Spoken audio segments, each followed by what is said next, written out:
Dear students, Bismillahirrahmanirrahim and Assalamu alaikum to everyone.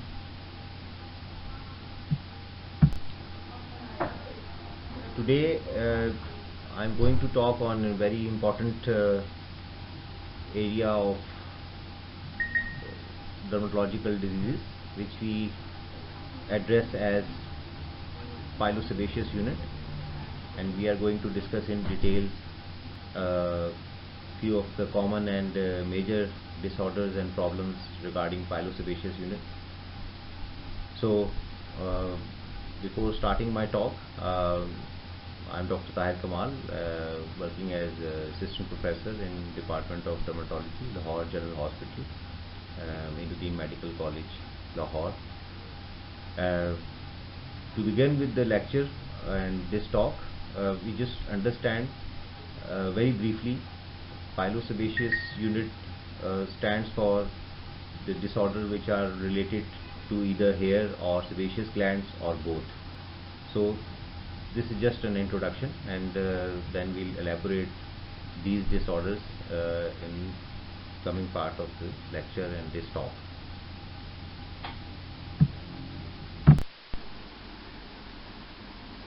Now students, to begin with the disorder of pilosebaceous unit, acne, which is commonly called acne vulgaris, is a common disorder and one of the most encountered problem of pilosebaceous unit in every part of the world, and it affects men and women both, and its presence of physiological or minimal acne is about 54% in women and 40% in men. And we should know that acne has different grades and severities, and acne may contribute greatly to psychosocial problems such as depression, anxiety, and self-imposed isolation, and it depends on the severity, the complications, and the grade of acne. And patient may have a negative body image for him or herself. That's why a successful acne treatment and management is very important, and it plays a vital role in the quality of patient's life.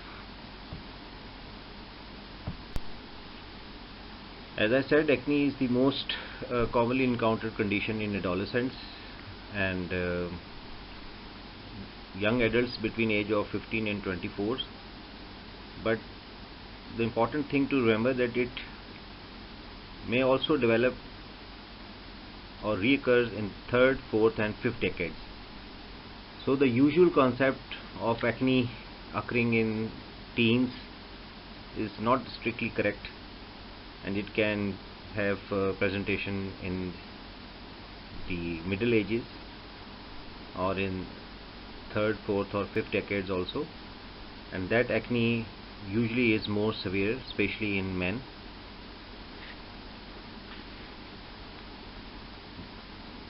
Sebum production in acne tends to be greater in people with acne than in those who are not suffering from acne, and basically it is stimulated by androgens, primarily testosterone in males and testosterone and dehydroepiandrosterone in females. So as I said, its prevalence is high all over the world, and it needs to be properly diagnosed, properly graded, and then accordingly managed. Now we will discuss its etiology, which is a bit complex, multifactorial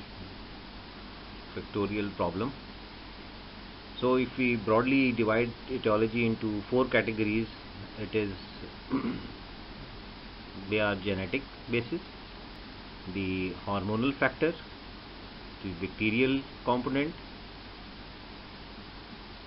and last but not least the familial acne or inheritance. Uh, etiology can be further classified maybe on certain important factors also, the psychological factors, and the drugs might be, there are certain drugs which aggravate acne, so that also comes in the etiological factor. And one must remember this occupational acne. There are certain occupations which predispose patient or aggravate acne, so these all factors must be kept. As I said, basically we have categorized different factors which are involved in the occurrence of acne, and the mechanisms proposed for the association relate to: number one is the dietary induced increase in insulin, and insulin causes increase in insulin like growth factor and a decrease in IGF binding protein 3 and increase in androgens, which these all factors result in basically keratinocyte proliferation, and this proliferation then ultimately causes plugging of the follicles. And very easy to remember that this plugging is clinically apparent as or visible as blackheads, or if they are close comedones then they are called whiteheads, which are mostly basically they are palpable, or you can feel close comedones, but they are not that visible as compared to blackheads or open comedones. So all these factors, they also lead to enhanced sebum production. Finally, it is proposed that a low glycemic load diet, providing a list of unrefined foods with corresponding glycemic load as a possible therapeutic modality, can be effective. So diet does have role, especially the glycemic index should be corrected, and sweets or things which are high in glucose or have high glycemic index must be avoided, which can aggravate or lead to acne. And in females, signs of virilization must be properly followed or examined, and must have lab tests to confirm, and ultrasound must be done to rule out polycystic ovary disease, which are related to high hormone levels and production, and ultimately aggravate acne through increased production of sebum and as I said, plugging of the hair follicle opening, causing comedone formation, which is stage 1 or grade 1 acne, and it can further lead to other grades, grade 2, 3, as we'll discuss in the later part, as the clinical manifestations of acne as such. Here I have just shown a basic pilosebaceous unit with follicle. As you can see, sebaceous gland, and along with in the lower part of the hair follicle is attached the erector pili muscle, sebaceous duct, which is closed, and if it is totally closed, and the gland ultimately forms a cyst, so that is leading to cystic acne. Acne vulgaris is characterized by comedones, papules, pustules and nodules in sebaceous distribution, for example face, upper chest, back. And a comedone is a whitehead or maybe a blackhead. Whitehead is a closed comedone, or blackhead is also called open comedone without any clinical signs of inflammation. Papules and pustules are raised bumps with inflammation. The face may be the only involved skin surface, but chest, back and upper arms are involved once the grade of acne or severity of acne increases, especially patients on steroids or other drugs like antidepressants. These also aggravate acne. In comedonal acne, patients develop open and closed comedones but may not develop inflammatory nodules. So mild acne, moderate acne and severe acne. I feel these are the easiest way to grade the acne. Simply, mild acne is characterized by comedones and few papules or pustules. And the moderate acne has comedones, inflammatory papules, pustules, and they are larger in number and size. Greater number of lesions are present as compared to mild acne. As the severity increases, acne changes to nodulocystic type of acne. It is characterized by comedones, inflammatory lesions, large nodules, even greater than 5 mm in diameter, and ultimately scarring is evident. So this is also called severe acne. And the studies have also shown that women with polycystic ovary disease have increased number of comedones in forehead, perioral or jawline area, but otherwise acne lesion counts, types and regional burden are largely the same between women and the other women without PCOS. And other sign of PCOS must be looked for and must be examined, like signs of insulin resistance, such as you can see darkening of the flexures and thickening of the skin, along with darkening of skin in the flexures, in the underarms, around the neck, and it is called acanthosis nigricans. And other signs of hyperandrogenism such as hirsutism and the hair loss. So these are all signs of polycystic ovary disease which might be aggravating acne. Just to show you, you can say a moderate type of acne. Here you can see papules, pustules, comedones, and they are larger in lesion, larger in number, and involving whole of the face. And I am showing here the forehead area just to assess. So this is a moderate type of acne.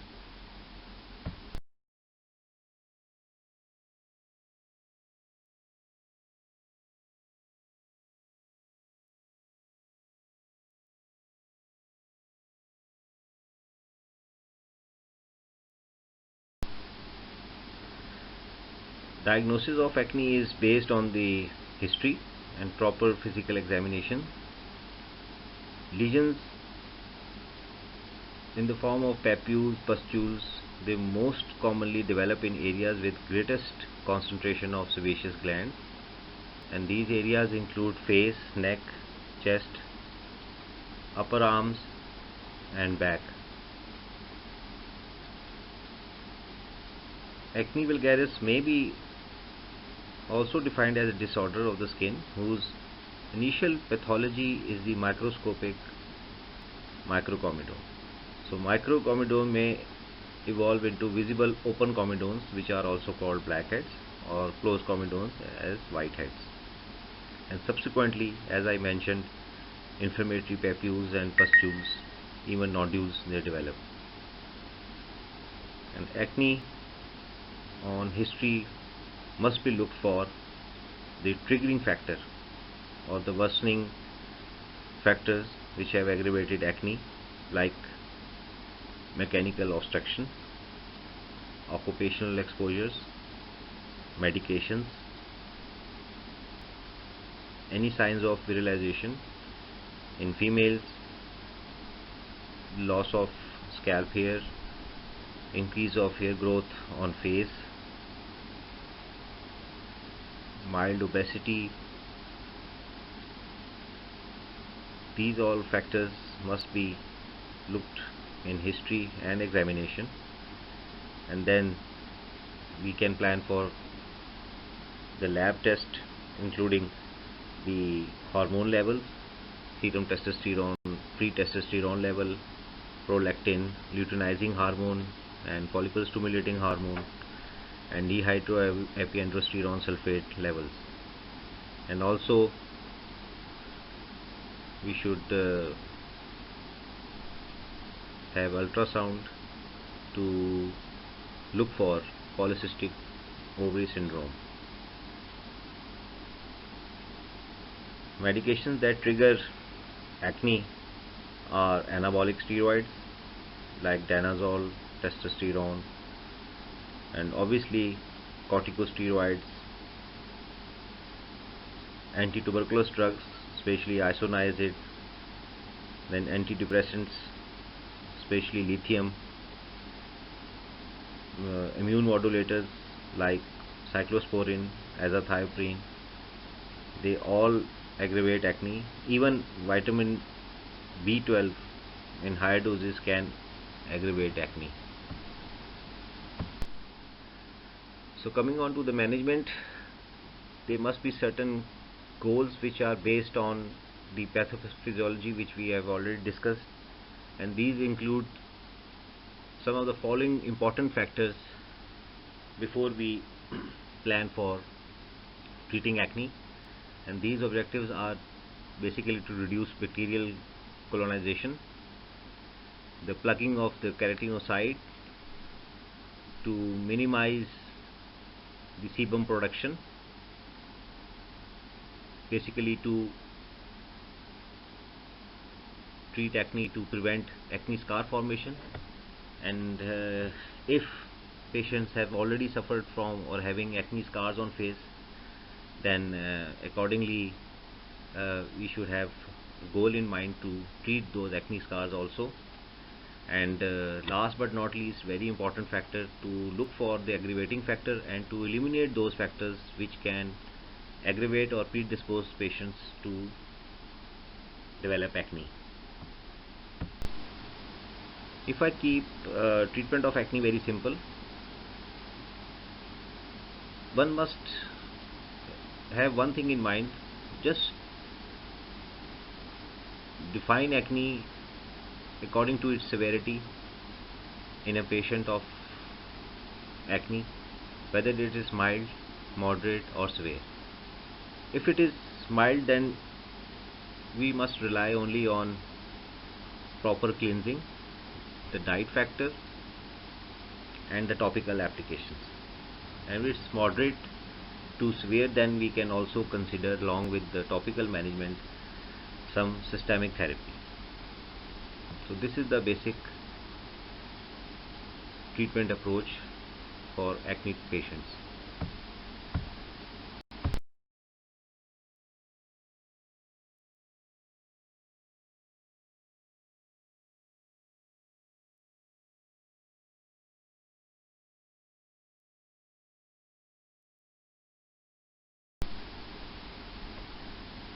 Now if we opt for topical therapy in acne, selection of topical therapy must be based on the severity and type of acne. So just please note it down. Topical therapy options include topical retinoids, benzoyl peroxide, which come in different concentration, azelaic acid, topical antibiotics like clindamycin, topical erythromycin, lotions or gel even, and there are specific acne receptors present on the keratinocytes, which can be treated with a relatively newer topical preparation, which is called adapalene, acting on retinoid receptors. So it's a third generation topical retinoid therapy, coming in concentration as 1% or 0.5%.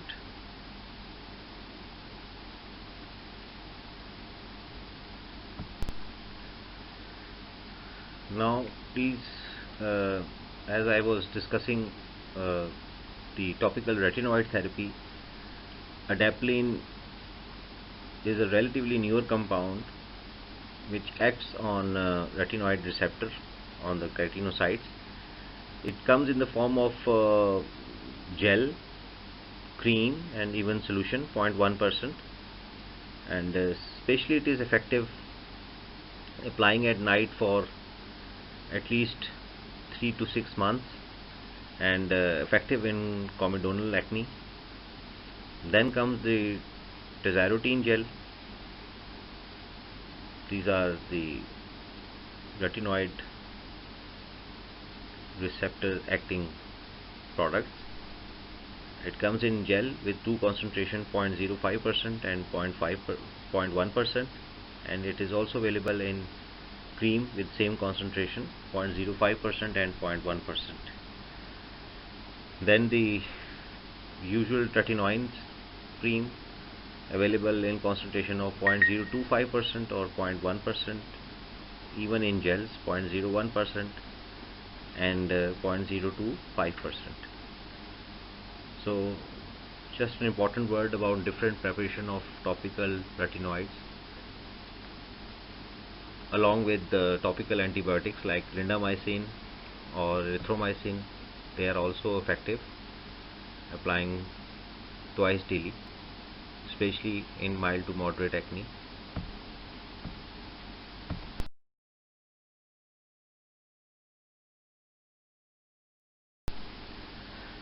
Now if we come to the moderate or severe acne, along with topical therapy we have to plan for the systemic or oral medications also. So just to simplify, in the first phase we begin with any oral antibiotics which are effective against acne. It includes erythromycin, then doxycycline, comes with different brand names, minocycline. It comes in the concentration of 50 milligram. It is given once or twice daily, or 100 milligram once daily. And last but not least, in very severe acne, if patient fulfills the protocol, then we should choose vitamin A derivative, which is called oral isotretinoin. It comes in different concentration, 10 milligram and 20 milligram, and approximately it is given in the dosage of 1 milligram per kg body weight. But in females it should be 100% confirmed, and consent should be taken, because once your female is taking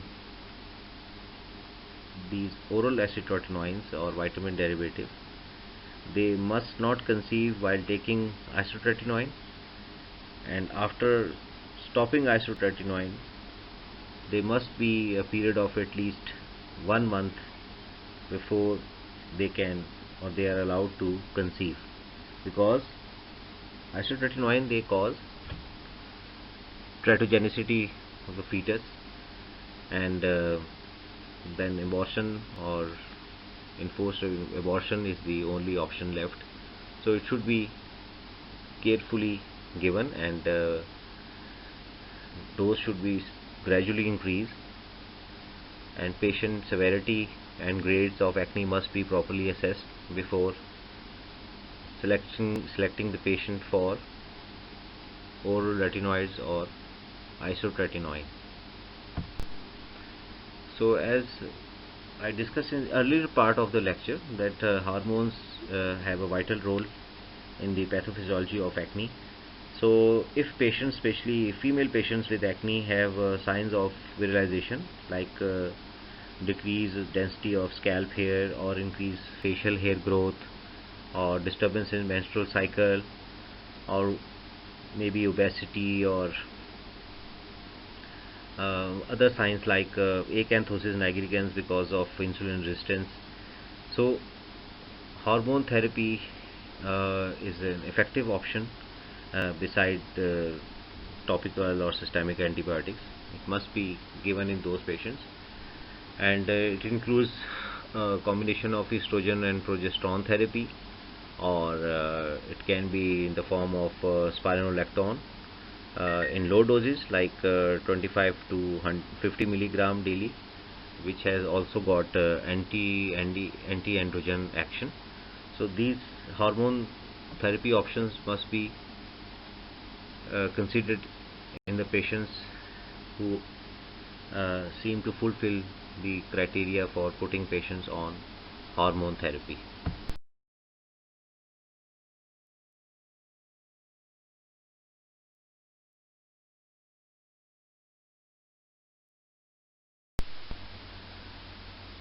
Now we come to an important disorder of pilosebaceous unit, which is called rosacea, and in simple terms it is also called acne rosacea because many a times it is misdiagnosed as acne and it is treated as acne, which is a little wrong concept.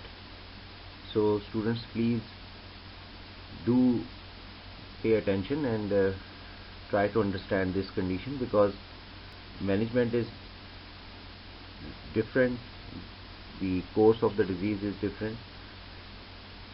So acne rosacea is usually referred as rosacea.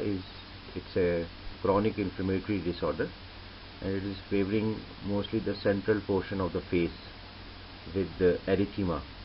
So one of the important signs initially is little redness, erythema, and few of the papules, maybe pustules.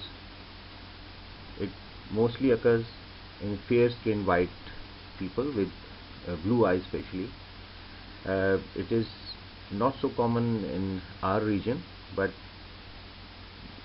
many a times it is presented to the clinician or dermatologist and can be misdiagnosed. Affected people usually develop initial signs of the disease in their 20s or 30s with central facial erythema.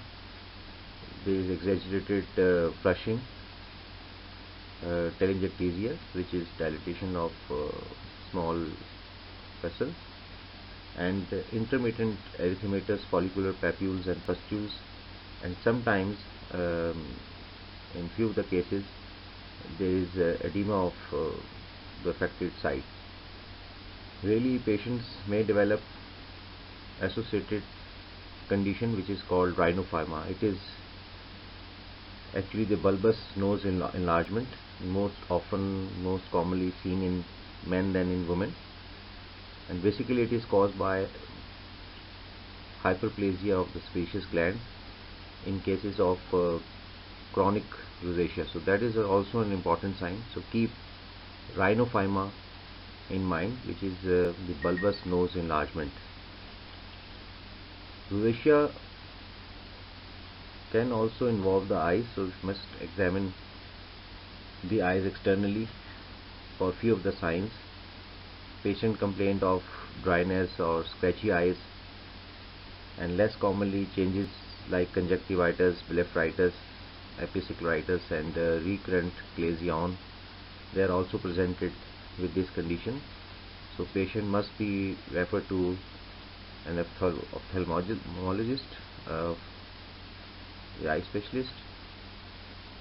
In less than 5% of the cases of rosacea, they develop into painful and vision threatening condition of the cornea.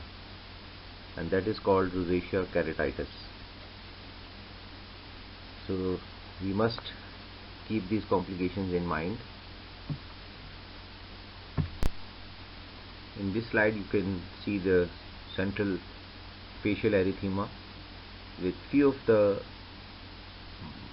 micropapules, if you can closely examine, and reddish dots which are actually the telangiectatic macular telangiectasias and damaged or dilated vessels.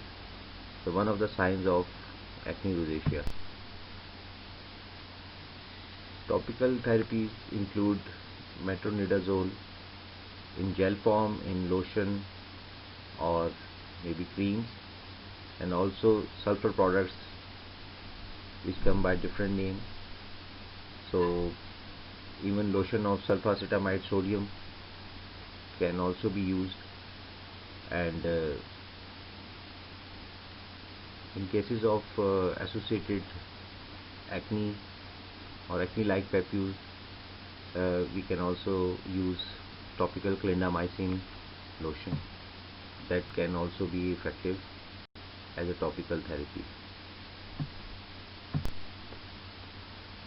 Now we'll discuss an important condition regarding our pilosebaceous unit disorders, which is hidradenitis suppurativa.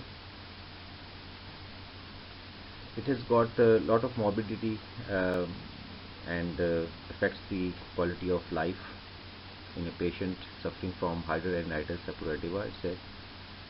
It's a chronic condition, and it has got a lot of complications, and most importantly it is rather difficult to manage this condition because there are so many factors involved in this. It is characterized by inflammation and occlusion of basically follicles in areas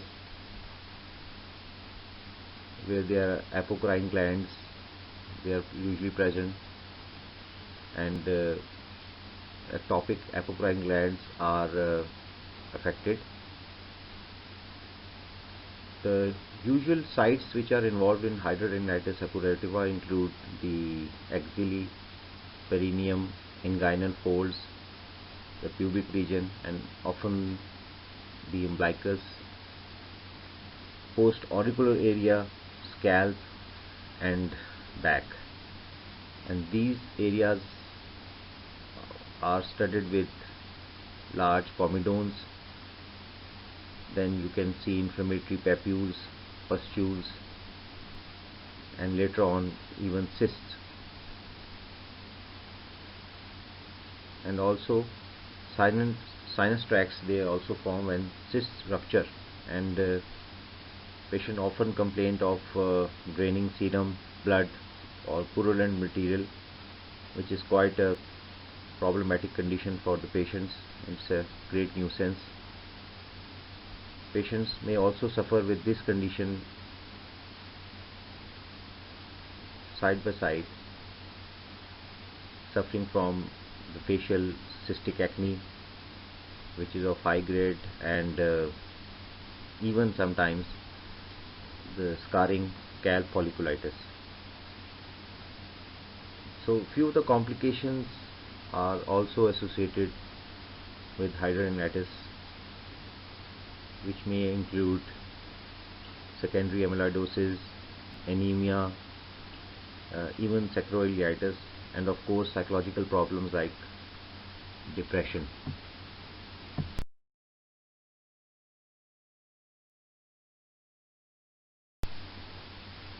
So as I mentioned, these sinus tracts actually form, and this is the main complication, because if topical or systemic treatments are not effective, even surgery is considered, because they are deep-seated sinus tracts. And if you control these draining sinuses, they ultimately heal with puckered scars or depressed scars, and you can see the opening of the tracts if you are examining the patient. And Many a times they suffer from acute bacterial cellulitis, and very late complications also can lead to squamous cell carcinoma in the affected area. So as I said, patients are at risk of episodes of recurrent acute bacterial cellulitis, and these can ultimately lead to development of squamous cell carcinoma in these patients. Students, please consider differential diagnosis in these cases if you come across such a problem. So many times they are misdiagnosed, or differential diagnosis includes Sucrophloderma, which is a Mycobacterium tuberculosis infection with similar draining lymph nodes. Then granuloma inguinale. It is a sexually transmitted disease, so that is also a differential in these conditions. Lymphogranuloma venereum, especially in the groin area or inguinal area, and Crohn's disease, and also pilonidal sinuses or pilonidal cysts. So these are all the differential of these conditions, so we have to consider these differentials while diagnosing hidradenitis suppurativa.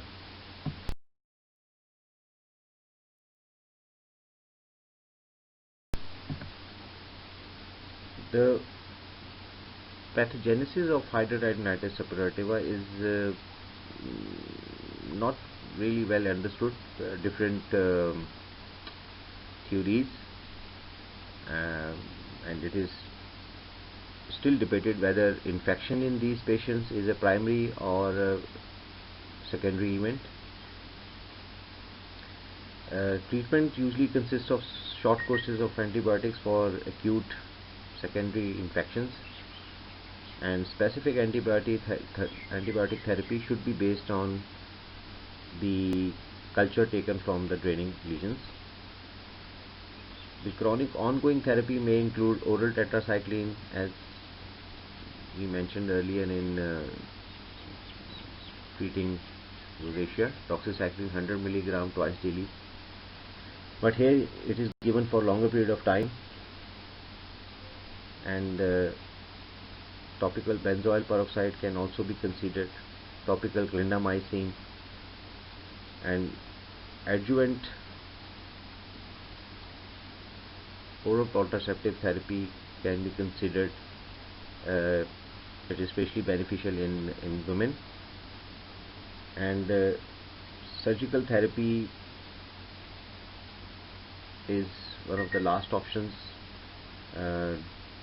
to go for wide deep excision in patients with severe disease, or they are not responding to the conventional therapy for longer period of time. But here, one of the recent advances, or the treatment which has given relatively considerable good results, is a biological treatment, but if the patient fulfills the criteria for that, having no other comorbidities, or is negative for Mycobacterium tuberculosis test, infliximab, which is a tumor necrosis factor alpha inhibitor, it is considered a good option in severe complicated cases.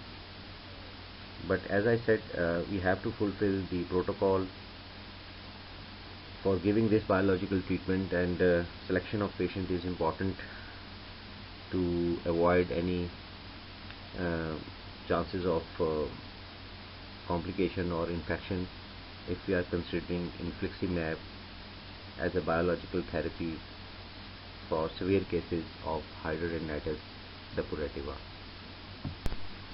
This slide shows the armpit of a man with, you can see the healed scarred lesions of hidradenitis suppurativa, showing the draining sinuses. is one of the presentation of hidradenitis suppurativa.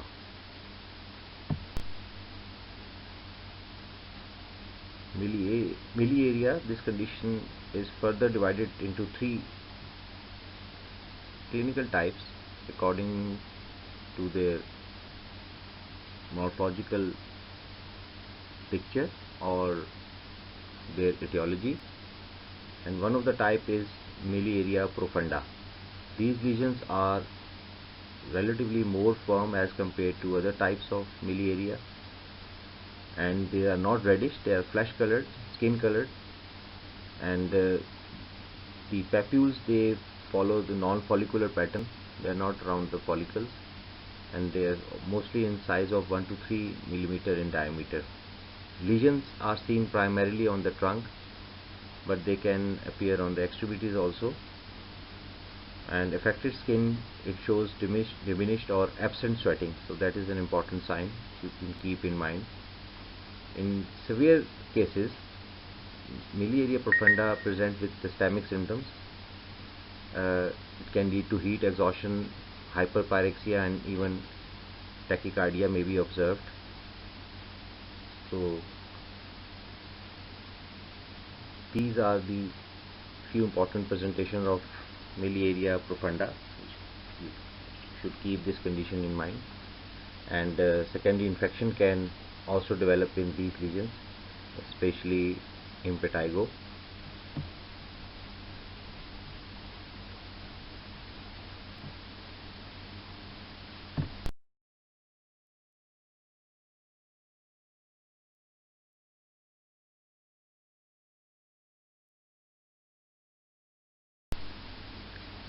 Then there is another type of miliaria which is called miliaria crystallina. The lesions are clear and these are superficial vesicles, so they look like dew drops. The size 1 to 2 millimeters, so smaller in size as compared to miliaria profunda. They are very closely grouped together as there is a very thin layer of dew drops over the skin. They are somewhat shiny, whitish. They are also not red as compared to miliaria rubra. So lesions occur in crops, and often they are very closely grouped. They are confluent without any surrounding erythema. In infants, it leads mostly tends to occur on the head, neck, and upper part of the trunk, and lesions are mostly on the trunk in case of adults. In adults, usually it occurs after high grade fever or conditions in which temperature rises. So lesions, they rupture and resolve with superficial mild scaling. These are the few of the presentation of miliaria crystallina. Then we move on to miliaria rubra. In this condition, as the name signifies, lesions are micropapules present over the trunk, the limbs. Lesions are uniform, erythematous papules and small vesicular papules on background of erythema. So basically these lesions are present over reddish skin. That is an important feature which is not present in other conditions, as we mentioned in crystallina and miliaria profunda. Lesions occur in non-follicular distributions, and they do not confluent as compared to miliaria crystallina.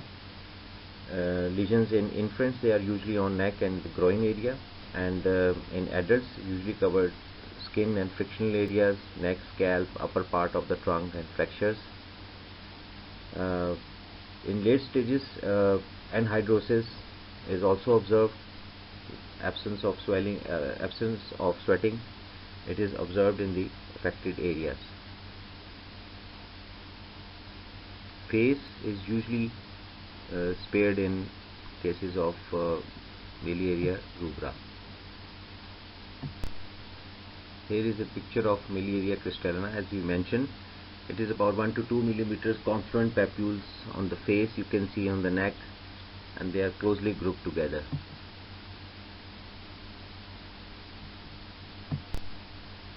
Here is the picture of miliary rubra, non-follicular distribution of micropapules, reddish papules, which are clearly seen in this picture. So coming on to the medication, it is simple, but the goal of treating miliaria rubra and miliaria profunda is to provide the symptomatic relief, and in case of crystallina also, basically we prevent high grade fever, hyperpyrexia and heat exhaustion. The condition can be recovered with temperature control, with anhydrous lanolin application, which can give a relief. Even orally high dose vitamin C can also help in adults. The calamine lotion gives a symptomatic relief, and as I said, taking, in case of miliaria rubra, taking baths with cold water twice daily can also prove effective. So this condition can be treated effectively.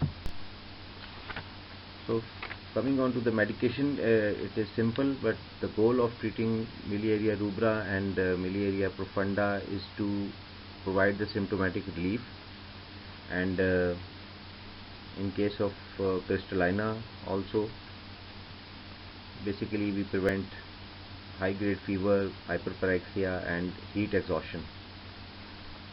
The condition can be recovered with temperature control, with anhydrous lanolin application, which can give a relief.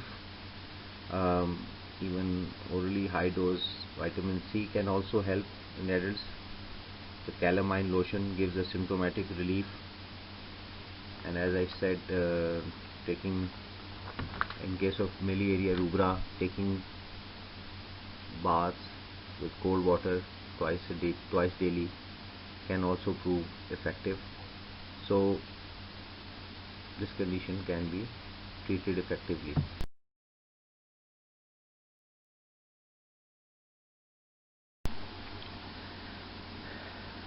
Androgenetic alopecia, as I mentioned, it's the hormonal based loss of alopecia, when the receptors, they respond abnormally to the male hormones, both in males and in females. So this type of alopecia is present in both genders, and maybe it is at the receptor level, or maybe there is hyperandrogenemia. So proper evaluation in these cases must be taken care of, and clinically you see, especially the central part of the scalp, there is loss of hair. In male and female androgenetic alopecia, clinically the pattern is different, but just to simply understand, in male there might be total loss of the central part of the scalp, but in female the frontal line is preserved clinically, and initially the temporal recession is a prominent feature in males. There is loss of hair from the temporal side and recedes back. We won't go much of a detail here, just simply, if you clinically suspect anyone, see at the temporal recession in male. And in female there is central loss of density in the hair in the central part of the scalp, but frontal hairline is preserved, so you need to examine carefully. Androgenetic alopecia is common in both male and female, and as I mentioned, the pattern is different. There is central hair loss in male, and female experience loss of density in the central part of the scalp.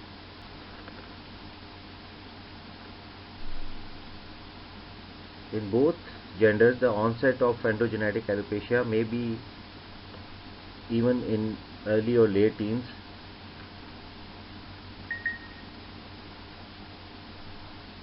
In females especially, it is very important you to understand, then you should look for signs of virilization or hyperandrogenemia, like increased facial hair growth on the face, upper chest, upper back, abdomen, clitoral hypertrophy. There might be deepening of voice. So appropriate evaluation must be done, which we can start with free serum testosterone level, or the hormonal assays including luteinizing hormone level, follicle stimulating hormone level, serum dihydroepiandrosterone sulfate, serum prolactin level. Should go for proper ultrasound evaluation to rule out polycystic ovarian disease. Certain blood tests like 17-hydroxylase level rule out adrenal hyperplasia, and signs of other hormonal imbalances like metabolic syndrome, obesity, increased pigmentation, especially in the flexures, increased hair growth, or velvety hyperpigmentation, which is called acanthosis nigricans. So these are all important clues and the diagnostic approach when dealing with the case of androgenetic alopecia, especially in women. In this picture you typically see a case of male androgenetic alopecia, male pattern baldness, with almost 70 to 80% hair loss in the central part of the scalp.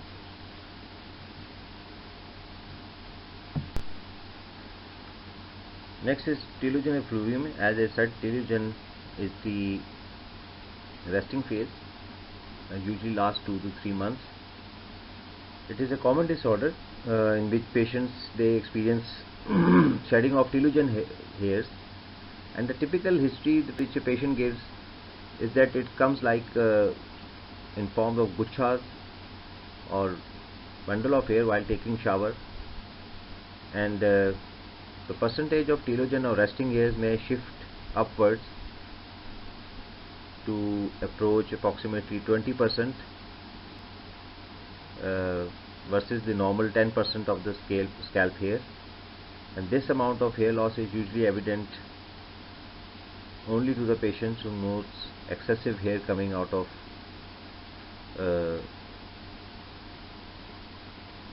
cleansing hair, shampooing or combing. So telogen effluvium may begin 2 to 3 months after, like high grade fever, childbirth, or any surgery, physical trauma, rapid weight loss, anemia due to any other reason. So it's a massive hair loss, and one must take history of 2 to 3 months previous to the start of this hair loss of any fever or any catabolic states, as I mentioned. So these all include in the causes of telogen effluvium. It can be treated by giving proper care, good hair vitamins, especially biotin, zinc. So they can all repair this problem in 2 to 3 months time.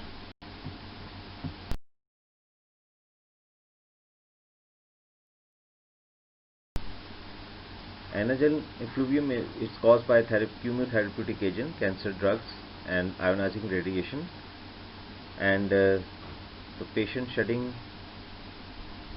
the actively growing hairs in the scalp, which is really alarming, and there is massive loss of hair in few days or weeks time, which approximately costs about 90% of total hair loss.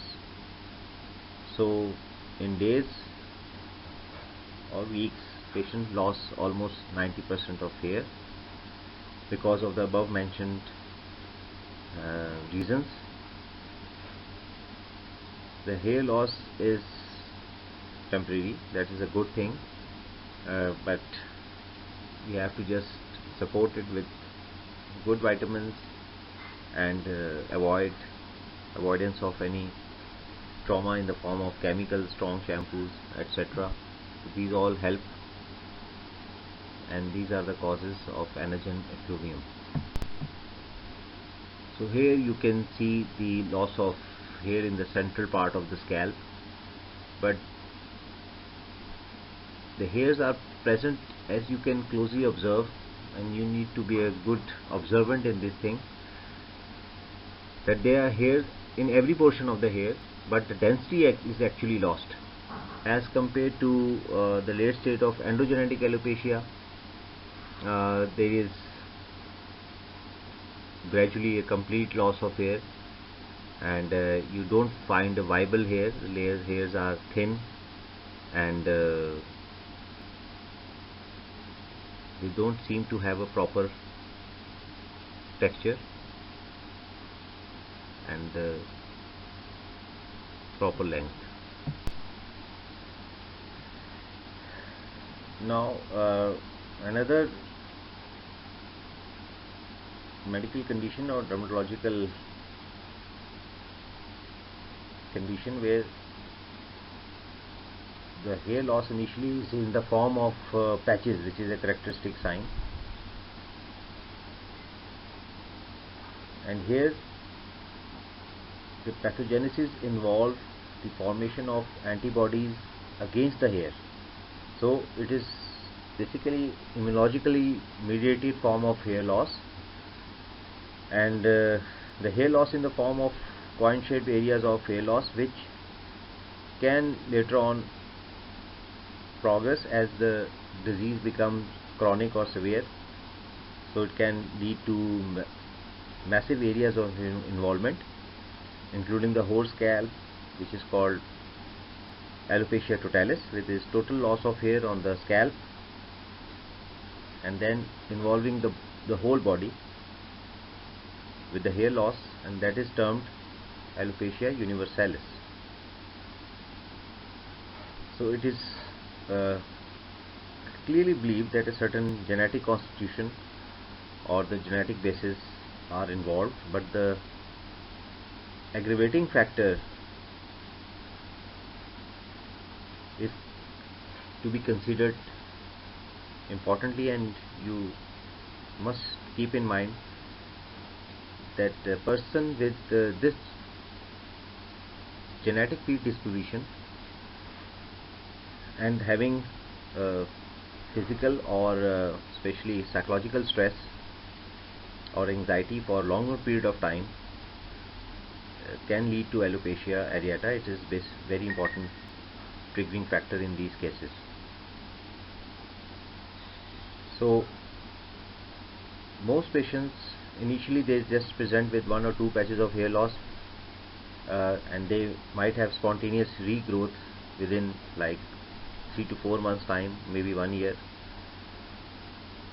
but it is very important to rule out the associated disorders with alopecia areata, because they need to be also treated. Otherwise alopecia areata keep on recurring and its severity increases with time. Here I just like to show just a picture of alopecia areata initial presentation. There is very sudden loss of hair, maybe from one area of the scalp or maybe multiple patches according to the severity. As I mentioned in the last slide, alopecia areata, when you are assessing or you are dealing with the patient of alopecia areata, you must try to rule out the associated disorder which might be aggravating alopecia areata. So you need to rule out the thyroid disease, the pernicious anemia, the Addison's disease, other autoimmune disease, even associated with vitiligo, some severe history of allergies, atopic eczema. So these are all considered in the workup or in history examination of patients with alopecia areata, and you must confirm these associated disorders through lab investigations. And now coming on, if we are treating or managing the alopecia areata, for a single patch you can start with topical steroid lotion, betamethasone or clobetasol. Nowadays we also encourage to use calcineurin inhibitors, topical, tacrolimus by name of certain brands are available.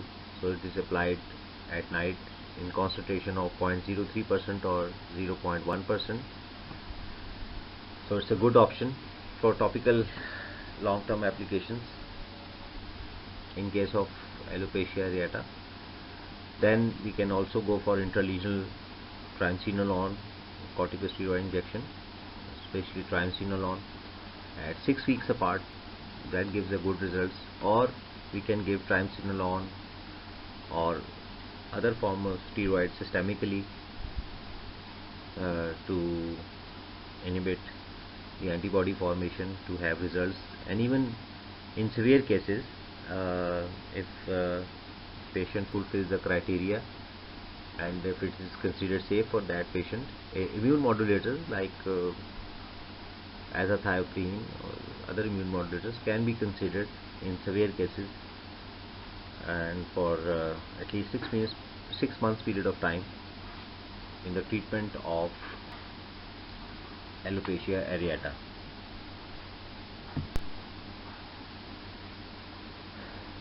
So coming on to the last part of disorders of pilosebaceous unit, and now we have been discussing the hair loss causes,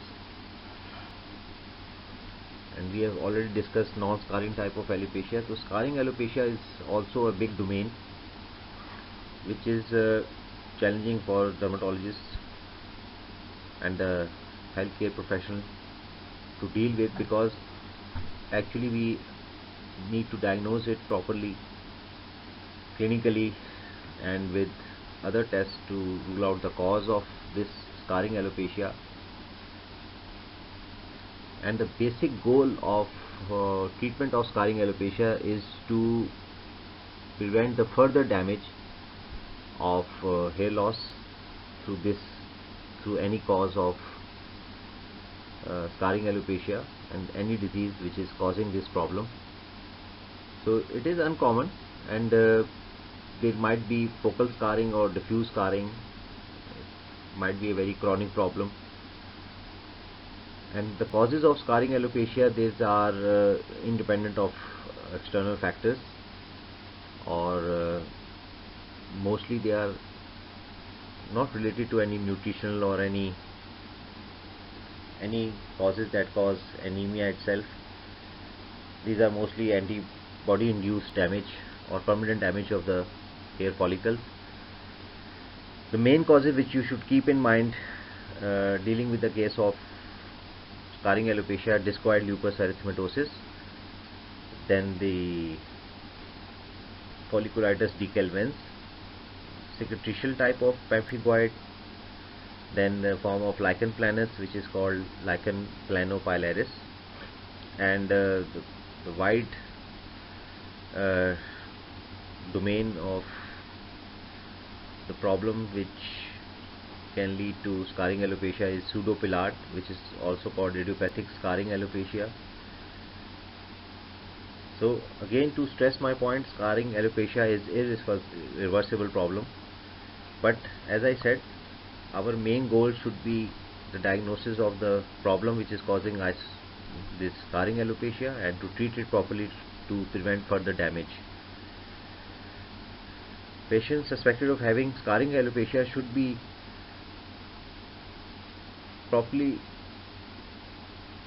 referred to a dermatologist or if there are associated problems, especially involving eyes or other system, then multidisciplinary approach should be adopted, and it should be treated as a team to manage this problem.